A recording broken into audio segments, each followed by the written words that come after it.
mas marami pong mga mahahalagang bagay ang dapat na pagtuunan ng pansin. Ang impeachment ay hindi lamang po pag-aaksaya ng panahon, kundi ito po ay hadlang din sa pagtugon sa mga pangunahing problema ng bansa.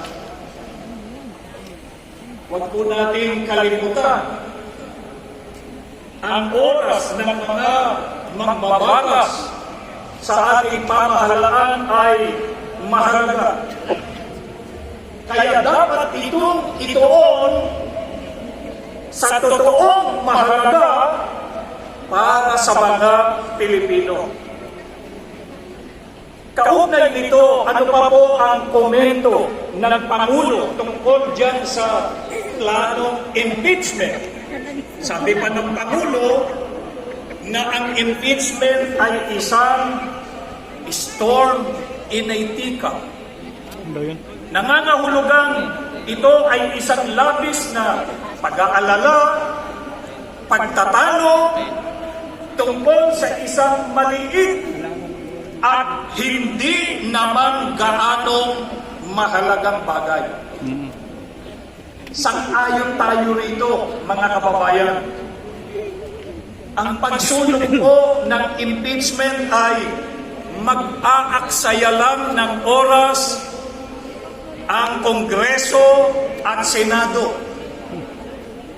Sa halip na gamitin ang kanilang mahalagang oras para sa mga makabuluhang usapin tulad ng edukasyon, infrastruktura at serbisyong pangkalusugan, ang mga mambabatas ay magtutuon ng isang bagay na hindi naman totoong makatutulong sa buhay ng karaniwang Pilipino. Kaya, sa halip na mag-aksaya ng panahon sa mga isyong magdudulot lamang ng mga pagtatalo, mga hidwaan, at ng mga bangayan ng mga nasa pamahalaan at ng mga mamamayan, hindi po ba dapat dapat na ituon ng ating mga pinuno ang kanilang pansin sa mga suliraning kailangang tugunan agad? Mga kababayan, hindi po ba totoo na kapag itinuloy ang impeachment ay magtatalo-talo hindi lamang yung mga mamamayan, kundi maging sila mismo na mga government officials. Hindi po ito gusto.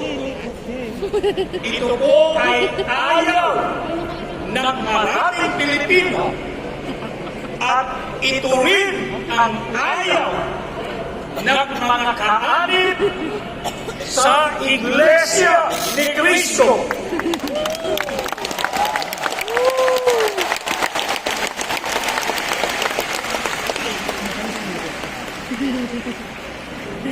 Kaya mahalagang alalahanin po natin ang sinasabi sa Biblia.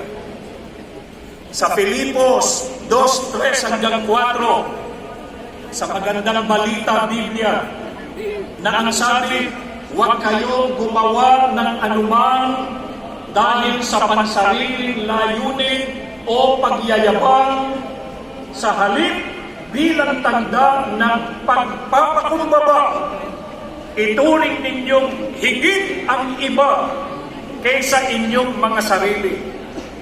Pagmalasakitan ninyo ang kapakanan ng iba at hindi lamang ang inyong sarili. Ang mga talatang ito ay isang paalaala sa lahat, sa ating lahat, lalo na po sa mga nasa posisyon ng kapangyarihan. Ang kanilang tungkulin ay maglingkod para sa kapakanan ng mga mamamayan sariling o pansariling interes.